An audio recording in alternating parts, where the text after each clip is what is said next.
तो आज हम पढ़ेंगे क्लास 10 के एसएसटी के chapter number 5 minerals and energy resources को। सबसे पहली बात, ये एनर्जी रिसोर्सेज क्या होती है।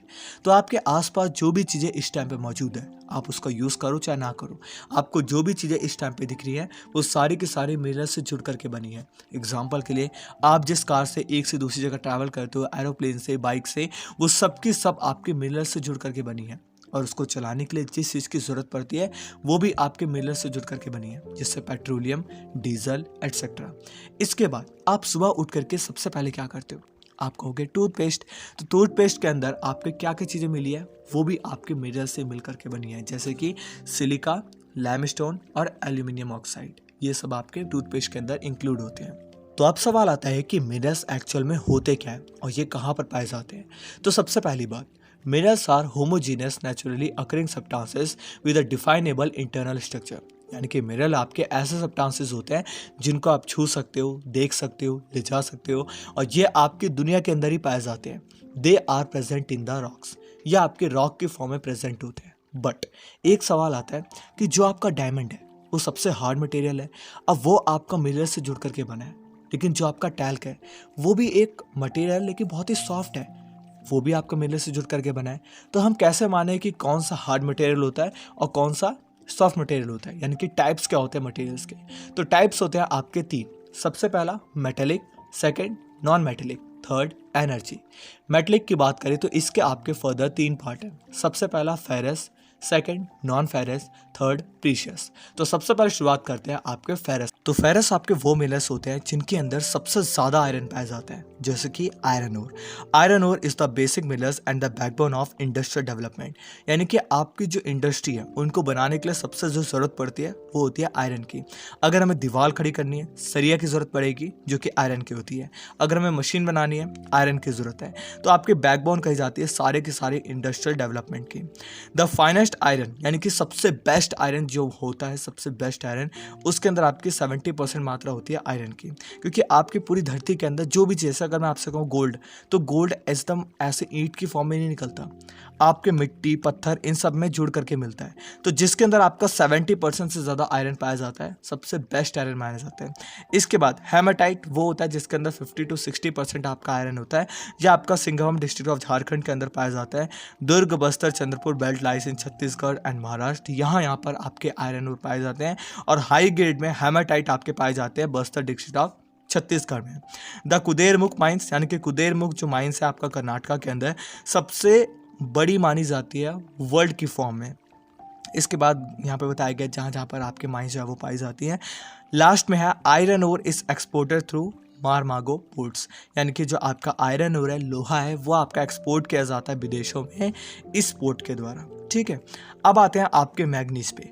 मैग्नीज क्या होता है? मैग्नीज होता है आपका, देखो ये भी आपका एक आयरन का ही पार्ट है, बट ये यूज़ होता है स्टील बनाने में, फेरो बनाने में, और आपके पेंट और ब्लीचिंग पाउडर को बनाने में। कहा जाता है कि 10 किलो मैग्नीज का यूज़ होता है आपके ब्लीचिंग पाउडर, पेंट और शायद स्टील को बनाने में, अगर 1000 किलो बनानी है हमें तो। ठीक है, इसके बाद नॉन फेरस मिनरल्स, ये वो मिनरल्स होते हैं जो कि आपके आयरन इसके अंदर नहीं पाया जाता। एग्जाम्पल आपका copper. India is critically deficient in the reserve and production of copper.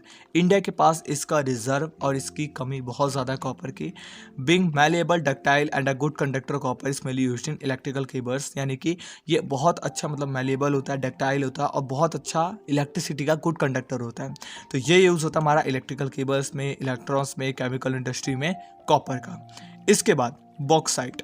अभी बॉक्साइट क्या होता है? बॉक्साइट आपका एल्यूमिनियम जिससे निकलता है ना आपका एल्यूमिनियम, ये बॉक्साइट को मिलाकर ही निकलता है। बॉक्साइट में से आपका एल्यूमिनियम जो है वो निकाला जाता है। सेवरल ओर्स कंटेन एल्यूमिनियम, यही लिखा हुआ है आपकी पहली वाली लाइन में। Bauxite deposit are formed by the decomposition of a wide variety of rock rich in aluminium silicates. India bauxite deposit is mainly found in Amarkantak plateau. यानी कि यहाँ पे लिखा है अमरकंटक जो प्लेट्यू है वहाँ पर आपकी जो बॉक्साइट है वो पाए जाते हैं। बेसिकली इतना जान जाओ कि एल्यूमिनियम निकाला जाता है बॉक्साइट से, एल्यूमिनियम के लिए यूज़ किया जाता है बॉक्साइट, और ये हमारे अमरकंटक प्लेट्यू जो है वो वहाँ पे पाए जाते हैं।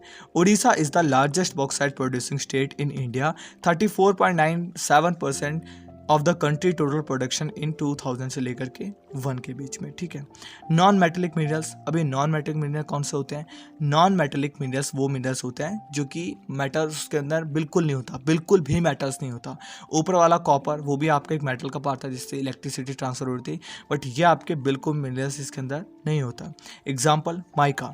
Mica is a mineral made up of series of plates और लीव्स, यानी कि माइका आपका एक ऐसा मिनरल है जो कि बहुत पतला होता है। अगर इनके 1000 शीट को भी ऐड किया जाए तो 1 से 2 सेंटीमीटर के बीच में आपके आएंगे। Mica can be clear, black, green, red, yellow और ब्राउन, इस कलर के अंदर जो है वो पाया जाता है। Mica is one of the most indispensable minerals used in electric and electronic industry. आपका ये जो माइका है वो काम करा जाता है, यूज होता है इलेक्ट्रिक और इलेक्ट्रॉनिक्स इंडस्ट्री के अंदर। Mica deposit are found in northern edge of the Chota Nagpur. कहाँ कहाँ पर पाया जाता है लिखा हुआ है, Hazaribagh belt of Jharkhand is the leading producer. In Rajasthan the major mica producer area is around Ajmer. Rajasthan के अंदर सबसे ज़्यादा जो ये पाया जाता है वो पाया जाता है अजमेर के अराउंड। इसके बाद रॉक मिनरल्स। रॉक मिनरल्स में आएगा आपका लाइमस्टोन। लाइमस्टोन बेसिकली आपका यूज़ होता है सीमेंट इंडस्ट्री के अंदर, सबसे ज़्यादा यूज़ किया जाता है और ये आपका बनता है एसोसिएशन से कैल्शियम कार्बोनेट और कैल्शियम एंड मैग्नीशियम कार्बोनेट की, यानी कि जब ये साथ में मिलते हैं तो आपका लाइमस्टोन तैयार होता है और सीमेंट की इंडस्ट्री में सबसे ज़्यादा जो है वो यूज़ किया जाता है। इसके बाद है आपका कंजर्वेशन ऑफ मिनरल्स, यानी कि हम मिनरल्स को कैसे कंजर्व कर सकते हैं और क्यों ज़रूरत है हमें कंजर्व करने की।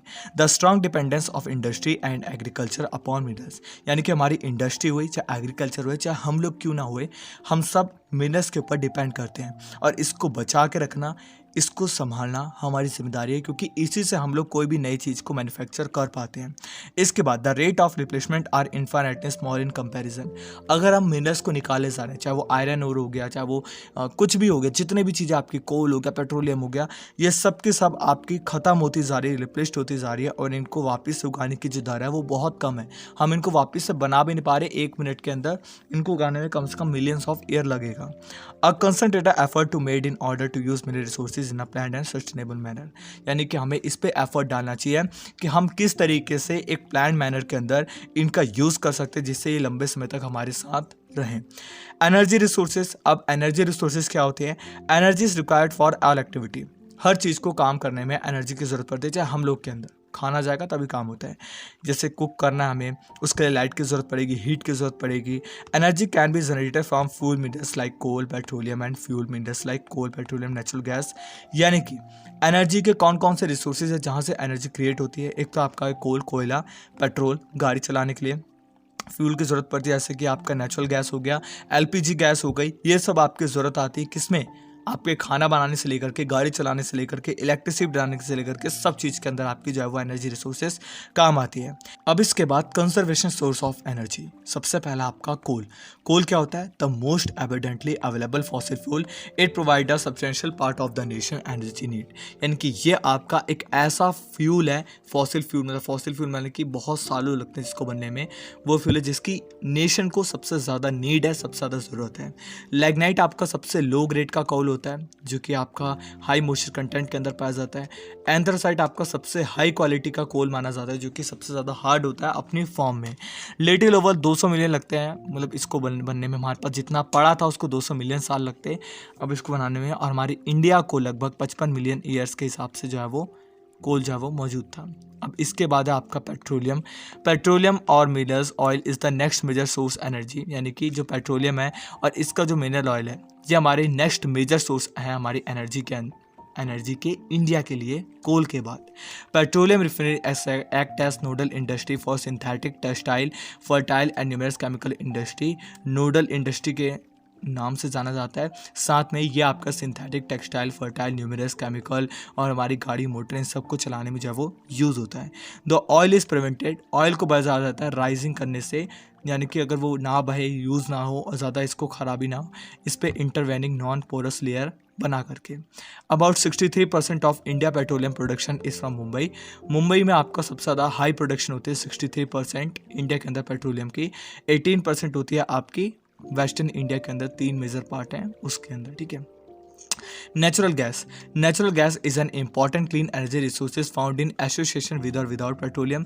नेचुरल गैस आपकी एक ऐसी क्लीन एनर्जी है जो कि एसोसिएशन यानी कि मिल करके बनती है पेट्रोलियम से, कभी कभार नहीं भी मिलती है, ठीक है। ये आपकी यूज़ होती है बेसिकली रॉ मटेरियल बनाने के लिए पेट्रोकेमिकल इंडस्ट्री के अंदर। The fuel for the present century आज के टाइम का सबसे मेन सोर्स ऑफ फ्यूल है natural energy. Andaman and Nicobar are land are also important area have large reserve of natural gas, यानी कि ये जो आपके अंडमान निकोबार एरिया है ये सबसे ज़्यादा नेचुरल गैस को रिजर्व करने वाले एरियाज हैं। The 1700 kilometre long Hazira Vijaipur Jagdishpur cross country gas pipeline links Mumbai high basin with the fertiliser power and industrial complex in western and northern India, यानी कि 1700 किलोमीटर की एक बहुत बड़ी पाइप को बिछाया गया जिससे नेचुरल गैस आपके इधर से उधर जो है वो पहुँचाई जाती है कंट्री के अंदर। The power and fertiliser industry are the key user of natural gases. Power industry, fertiliser industry आपकी नेचुरल गैस इंडस्ट्री के सबसे मेन सोर्स हैं। Electricity has such wide range of application today. आज के टाइम पे हर जगह इलेक्ट्रिसिटी का use होता है, चाहे फ़ोन चला रहे हो चाहे कुछ भी कर रहे हो। Electricity is generated mainly in 2 way by running water, यानी कि आपकी इलेक्ट्रिसिटी जनरेट होती है 2 वे के अंदर, एक तो रनिंग वाटर, एक कोल की वजह से भी हमारी जो है वो बनती है। जैसे यहाँ पे लिखा हुआ है बर्निंग ऑफ फ्यूल विच अच्छा कोल पेट्रोलियम, इसको जला करके भी हमारी जो है वो एनर्जी बनाई जाती है। और वाटर जो हमारा साफ़ पानी है उसको भी जला करके हमारी जो है वो इलेक्ट्रिसिटी बनाई जाती है। Hydro electricity is generated by fast flowing water. Hydro electricity बनाई जाती है जहाँ पर हमारी फास्ट फ्लोइंग वाटर जल्दी जल्दी जो बहुत तेज़ी से धारा बह रही हो वहाँ पर इसको बनाया जाता है। Thermal electricity is generated by using coal petroleum and natural gas. Thermal electricity बनाई जाती है कोल पेट्रोलियम और नेचुरल गैस से। There are over 310 thermal power plant in India. India के अंदर 310 से ज़्यादा आपके थर्मल प्लांट प्रेजेंट है। Non conventional source of energy, यानी कि कौन सी ऐसी एनर्जी है जो कि आपकी बन सकती है, आने वाले फ्यूचर में बना सकते हैं या फिर बना सकते हैं और ख़त्म होने के चांसेस बिल्कुल ही ना के बराबर हैं। The growing consumption of energy has resulted in the country become increasingly dependent on fossil fuel such as coal oil and gas, यानी कि हमारी जो इंडस्ट्री है आज के टाइम की, इंडिया जो है वो सबसे ज़्यादा डिपेंड है कोल ऑयल एंड गैस के ऊपर किसी भी एनर्जी को चलाने के लिए। There is a pressing need to use renewable resources such like solar energy, wind और tide, biomass and energy from waste material, यानी कि हमें इस पे दबाव देना चाहिए कि हम रीन्यूएबल एनर्जी को आप यूज़ कर सकें, जैसे कि सोलर एनर्जी। रीन्यूएबल का मतलब होता है जिनको हम वापस से बना सकते हैं, हम नहीं बना सकते, मतलब ये ना ख़त्म होने वाली एनर्जी है, जैसे सोलर एनर्जी। अगर हम इसकी इलेक्ट्रिसिटी यूज़ करें तो सन की एनर्जी अभी ख़त्म नहीं होने वाली बहुत सालों तक। विंड की एनर्जी, आपकी टाइड की एनर्जी, यानी कि जो हमारे बायोमास की एनर्जी और जो आपके वेस्ट मटेरियल होते हैं उनकी एनर्जी, इनसे हम जो है वो बना सकते हैं। This are called non conventional energy resources, इसको हम नॉन कन्वेंशनल एनर्जी रिसोर्सेज कहते हैं। वही चीज़ यहाँ पे भी लिखी हुई है। इसका सबसे पहला है न्यूक्लियर और atomic energy. It is obtained by altering the structure of atom, ये ऑब्टेन करी जाती है आपकी स्ट्रक्चर ऑफ एटम से। The form of heat and this is use to generated electricity power, ये हीट प्रोड्यूस करती है, हीट फॉर्म करती है जिसकी वजह से इलेक्ट्रिसिटी जनरेट होती है। The Aravali range of Rajasthan are used for generating atomic और न्यूक्लियर पावर। आपके राजस्थान का जो अरावली वाला रेंज है वहाँ पर आपके एटॉमिक और न्यूक्लियर पावर से इलेक्ट्रिसिटी जनरेट करी जाती है। The monazite sand of Kerala is also rich in thorium. आपका जो केरला का मोनाजाइट सैंड है ये आपका सबसे ज़्यादा थोरियम इसके अंदर जो है वो ज़्यादा पाया जाता है। Solar energy, India is a tropical country, it has enormous possibility of trapping energy. India आपकी एक ऐसी कंट्री है जहाँ पर आपकी सबसे ज़्यादा इस सोलर एनर्जी को हम जो है वो यूज़ कर सकते हैं। अदर देशों के अंदर किसी में ठंड बहुत ज़्यादा पड़ती है, कहाँ पे जो है गर्मी बहुत ज़्यादा पड़ती है, वहाँ रहने लायक ही नहीं कि हम वहाँ रह करके बनाएं। अपने इंडिया के अंदर ना ज़्यादा गर्मी है ना ज़्यादा ठंडी है, ऐसा है कि धूप आपकी निकलती रहती है और डेली निकलती है ज़्यादातर दिनों के अंदर, और वहाँ पर हम जो है वो बना सकते हैं। Photovoltaic technology convert sunlight directly into electricity. Photovoltaic technology है जिसकी वजह से सनलाइट आपकी इलेक्ट्रिसिटी के अंदर कन्वर्ट हो जाती है। In turn will contribute to environmental conservation and adequate supply of manure in agriculture. ठीक है, यहाँ पे बताया जा रहा है कि हम इसको यूज़ कर सकते हैं यहाँ पर। इसके बाद विंड पावर, विंड मिल आपने देखी होगी, नहीं देखी है तो विदेशों के अंदर सबसे ज़्यादा लगी होती है। India now rank as wind super power the world. India सबसे बेस्ट और विंड के मामले में सुपर पावर कहा जाता है वर्ल्ड के अंदर। The largest wind farm cluster is located in Tamil Nadu and Nagercoil and Madurai. सबसे ज़्यादा विंड के जो फार्म है जहाँ पर विंड मिल चलती है जिसकी वजह से इलेक्ट्रिसिटी जो है फॉर्म होती है वो तमिलनाडु, नागरकोइल और मदुराई के अंदर है। Nagercoil and Jaisalmer are well known as the effective use of wind energy in the country. सबसे ज़्यादा वेल जहाँ पे इफेक्टिव यूज़ होता है वो हमारे नागरकोइल और जैसलमेर को कहा जाता है विंड पावर के फॉर्म में। Biogas, shrubs, farm waste, animal and human waste are used to produce biogas for domestic consumption in rural areas. यानी कि जो आपके फार्म का वेस्ट है, एनिमल का जो गोबर है, ह्यूमन का जो गोबर है, इससे हम जो है वो बायोगैस बनाते हैं। ठीक है। The plant using cattle dung are known as gobar gas plant in rural India. जो काऊ के डंग से, कैटल के डंग से हम जो गोबर गैस बनाते हैं, उसको जो है गोबर गैस प्लांट बनाते हैं इंडिया के अंदर। सिंपल है यार, मैं फालतू में इसको लंबा खींच रहा हूँ। It improve the loss of trees and manure due to the burning of fuel wood and cow dung cake. यानी कि इससे हम अपने ट्रीज को बचा सकते हैं, ट्री को जलाने से, और फॉसिल फ्यूल को जलाने से बचा सकते हैं काउ डंग के केक से। क्योंकि देखो, जो हमारी कैटल्स हैं, काऊ हो गई, ये सब तो पॉटी करेंगे। अब वो जब करेंगे तो उससे हम जो है यूज़ करके बायोगैस को बना सकते हैं। Tidal energy, oceanic tide can use to generate electricity, flood gate dams are built across intellect. यानी कि आपकी जो टाइडल एनर्जी है वो सी के अंदर, ओशन के अंदर से हम जो है एनर्जी को प्रोड्यूस कर सकें। क्योंकि हमारी दुनिया के अंदर पानी बहुत ज़्यादा है, हम उस पानी का यूज़ नहीं कर सकते क्योंकि नमकीन पानी है। तो हम चाहें तो उसको भी जो है वो ओशन के पानी को भी निकाल करके यूज़ कर सके, अगर हम कुछ ऐसी टेक्नोलॉजी बनाएं। The sea via pipe that carries it through a power generated turbine की फॉर्म में आती है, और जिससे हम टाइडल एनर्जी को यूज़ करते हैं। A 900 MW tidal energy power plant is setup here by the National Hydro Power Corporation. यानी कि आपका नेशनल हाइड्रो पावर कॉर्पोरेशन के द्वारा 900 मिलीवाट के जो भी होगा यहाँ पे tidal energy power plant setup करा गया। इसके बाद geothermal energy refer to the heat and electricity produce by heat from the interior from the earth. यानी कि जो ज़मीन के अंदर है वहाँ से आपकी जो इलेक्ट्रिसिटी निकाली जाती है। अर्थ के नीचे जाओगे ना, गर्मी बहुत है, वहाँ की हीट से हम लोग इलेक्ट्रिसिटी को प्रोड्यूस कर सकें। इट इज़ सो हॉट, बहुत गर्मी होती है। When it is rise to earth surface it turns to its steam. जब अर्थ के सरफेस में जाना शुरू करते हैं तो वहाँ पर एक तरीके से लगता है कि भट्टी गर्म हो रखी है। ठीक है। कंजर्वेशन ऑफ एनर्जी रिसोर्सेज का कंजर्वेशन करना क्यों ज़रूरी है? Energy is a basic requirement for economic development. Energy हमारे रिसोर्सेज के लिए, हमारे लिए एक बेसिक रिक्वायरमेंट है। ठीक है। The economic development plant implanted science independence necessary required increasing amount of energy to remain operational. Economic development के लिए इंडिपेंडेंस के बाद सबसे ज़्यादा यूज़ हुआ है हमारे देश के अंदर एनर्जी का, क्योंकि जैसे जैसे हम ग्रो कर रहे हैं उसके बाद हमें एनर्जी की सबसे ज़्यादा जो है वो ज़रूरत पड़ रही है। Promotion of energy conservation and increased use of renewable energy resources are the twin plank of sustainable energy. अगर हम रीन्यूएबल एनर्जी का यूज़ करें तो इसके बलबूते हम जो है वो लंबे समय तक एनर्जी का यूज़ कर पाएंगे अपने देश के अंदर। नहीं तो एक दिन ऐसा आएगा कि हम लोग को लालटेन जला करके रहना पड़ सकता है, जिस भी बंदे को जो यू वेस्ट कर रहा है। ठीक है, ज़्यादा वेस्ट कर रहा है, मतलब थोड़ा बहुत चलता है। India is presently one of the least energy efficient countries in the world. यानी कि इंडिया जो है एक ऐसी कंट्री जहाँ पर सबसे कम एनर्जी जो है वो यूज़ होती है वर्ल्ड के कंपैरिजन में। क्योंकि हमारे गांव में लाइट काट देते हैं, अब गांव में लाइट काट दे वो तो यूज़ ही नहीं कर रहे।